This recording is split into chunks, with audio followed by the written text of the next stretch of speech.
Welcome back to The Extra Point. I'm Lexi Swat here with Tony Lintaranto, and we are joined today by members of the Monmouth football team, Hakeem Vallis, Joe Johnson, and Andrew Jarzynski. Gentlemen, thank you for joining us today.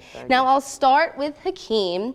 The football team is known for its changes within the past few years, and you three have been a part of those changes, changing from the NEC to an independent season to the Big South. How was that experience? And what did you learn? Definitely learned a lot, starting with the NEC. I think we were in the NEC my freshman and my sophomore year. A little bit lower level of competition. Then we moved to the independent, which was we kind of had a scattered schedule. And now we're locked in the Big South. And it's definitely the highest amount of competition that we've seen since I've ever played football. We had a rough time in the Big South last year. We only won one game. But we learned a lot as a team, and we learned that we didn't want to ease into the Big South, like, oh, Mom, it's just that team that's just going to work their way into the Big South. Like, we wanted to make a statement. Starting out with this year, we already made the statement by beating Liberty, a ranked team, being in that close game with Coastal, the #1 team in the country. And then we have 2 more games left in the season, and I think we've learned a lot in this whole journey. It's been 5 years, but it's sad, but it's coming to an end. Now, Joe, as a program, what have you seen as the greatest change between that transition stage? I think it's just the attitude in the locker room. As we move to the Big South, we can now recruit a higher level of athlete to come into our program, and I think that you're starting to see that with the games that we're putting together this season and how it's been last season. And I think that growth is going to continue to happen over the next couple of years. And we were talking about changes as a team. Now, Hakeem, you made the transition last season from wide receiver to tight end. How has that been? Were you happy about it at first? Explain your thoughts on it. I decided to make that change about a year and a half ago after I was playing behind, as everybody should know, Neil Sterling, the 7th round draft pick on the Jacksonville Jaguars. He just got activated, which is awesome. But I was playing behind him, meaning I wasn't getting that much playing time, or the playing time that I wanted to get. And at the time, we had a void in the tight end position due to injury. And I asked Coach Gallo and Coach DeMuzio at the time, and they thought it'd be a good thing and a good fit. And so 10 days in the camp, I made that transition, and it was kind of rough because I was raw at first at the tight end position. I didn't really know how to do some of the techniques and things like that. But I had the whole off season and the whole summer to sharpen up those techniques and all that kind of stuff, and I think it's working out pretty well. And this season you have 20 receptions for 213 yards. What are some goals going into the last 2 games of the season? I think my biggest goal is definitely to get into the end zone. It's been a long season. I still haven't been able to get in there. Kind of got robbed of 2 touchdowns. I'm not going to talk about that though. But I definitely want to get in the end zone. But first and foremost, I definitely want to win these last 2 games, go out with a win. Now, you talked earlier about your win against Liberty, the first ranked win against a ranked opponent. Andrew, because you had such a successful game career-wise, what do you think it means as a senior to win a game like that as compared to maybe the underclassmen on the roster? I mean, we've all been here for so many years, and just to win a game like that was extremely emotional. And just how we won in overtime and everything, it was just an awesome experience. And you had the interception for 26 yards and a sack. What were the thoughts going through your head? How excited were you? What were you thinking? I mean, I was extremely excited and probably a little surprised. It's not too often defensive linemen get interceptions. And I was just really pumped up with the sack. So now, because we're with seniors, let's get a little nostalgic. You were also the first team to travel the farthest, going all the way out west. I'll give this one to Joe. Traveling to Montana State, what was that experience like? The trip to Montana was awesome. I mean, it was my first time ever on an airplane, so the first couple minutes weren't very fun. I got a little bit motion sick. But I mean, just traveling out there in general was awesome. We went on a little team hike. A couple guys got lost, but I mean, it was a great experience. We were also able to see a caliber of opponent that we hadn't really seen before, and I think that moment really helped us moving forward, and it was the beginning of the growth you see today. So now you're a little more prepared when you have to fly for a game? Yeah, I can deal with it now. All right, excellent. We're going to take a quick break. Stay tuned with us on this week's episode of The Extra Point, only on Hawk TV, channel 12.1. Odds of becoming an astronaut, 1 in 13,200,000. Odds of being struck by lightning, 1 in 576,000. Odds of dating a supermodel, 1 in 88,000. Odds of bowling a perfect game, 1 in 11,500. Odds of being trapped in an elevator, 1 in 24,528. Odds of catching a ball at a major league game, 1 in 563. Odds of an injury from shaving, 1 in 6,585. Odds of tripping while texting, 1 in 10. Odds of getting cancer in your lifetime, 1 in 2 men, 1 in 3 women. It's up to us. To change the odds for our generation. For the ones we love. For our future. If you don't like the odds, Stand up. Stand up to cancer. Welcome back to the Extra Point. I'm Tony Lynn Toronto, Lexi Swat. We're here with 3 Monmouth seniors. We left off with Joe, so we're going to go back with you.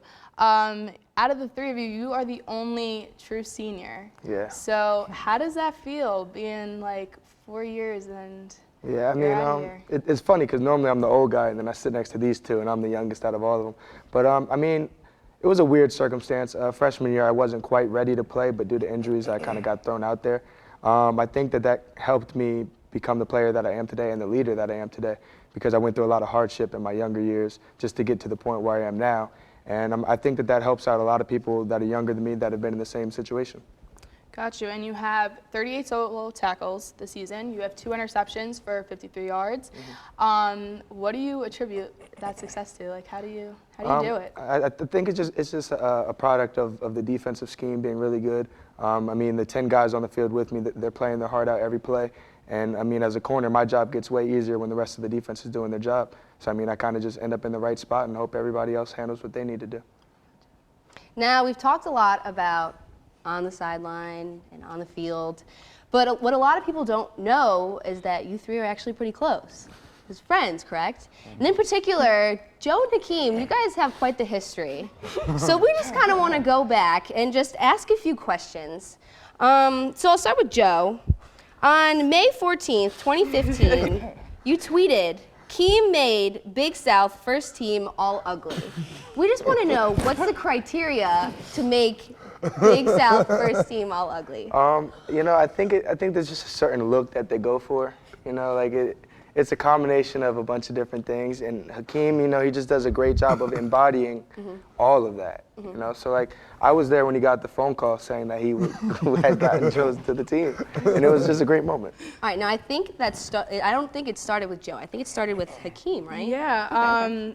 On March 31st of 2015, you tweeted, "Joe Johnson looks like an old pair of collapsed Uggs that lean inwards." So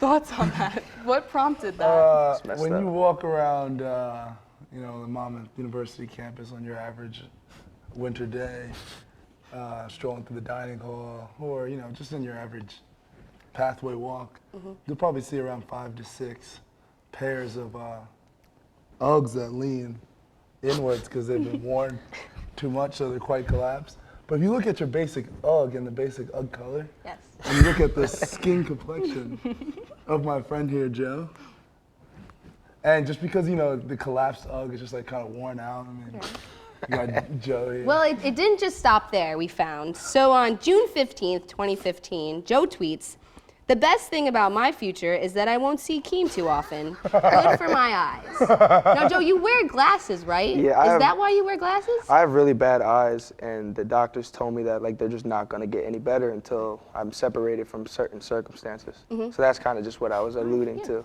So we wanted to figure it out. Yeah. On July 1st of 2015, Hakeem, you tweeted, "Joe Johnson looks like canned evaporated milk." Nobody even knows what that looks like.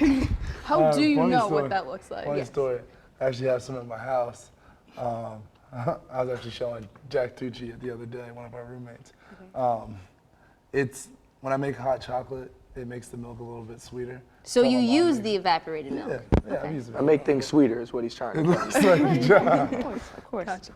So then finally, it ends with, on July 19th, 2015, "You know the feeling when you want an omelet and Carlos isn't in the dining hall. That's how I feel when I see team. Now, Carlos isn't even here anymore.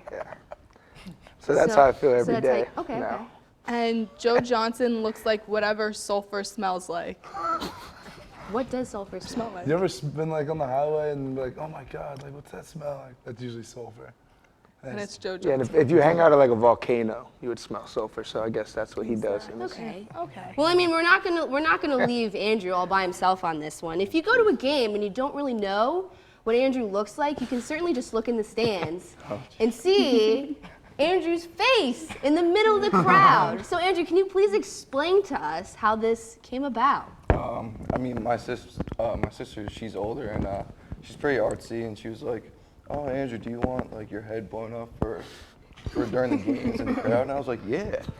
So that's just kind of how it went. And every so often, I'll look up and see it. It's pretty funny. It is pretty funny.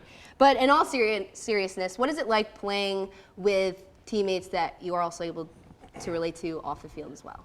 It's pretty awesome. You get to play with your best friends, but you also get to live with them, and you see them at all times, and it's one of the greatest feelings in the world. Yeah.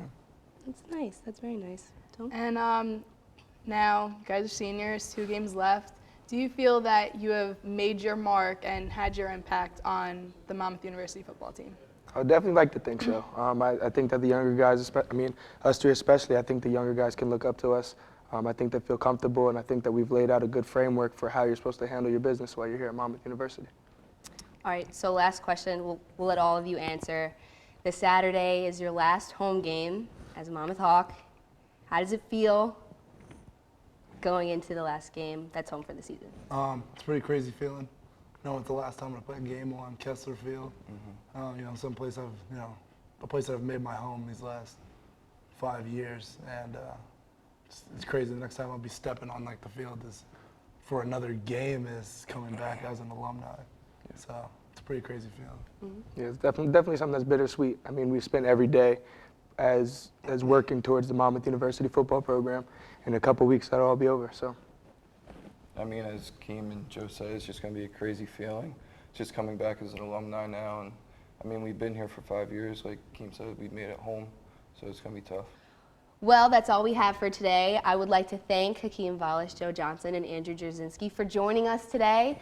Congratulations on a wonderful career, and we know that you made us proud at the Extra Point, so we're sure that you made everyone else in the Monmouth community proud as well.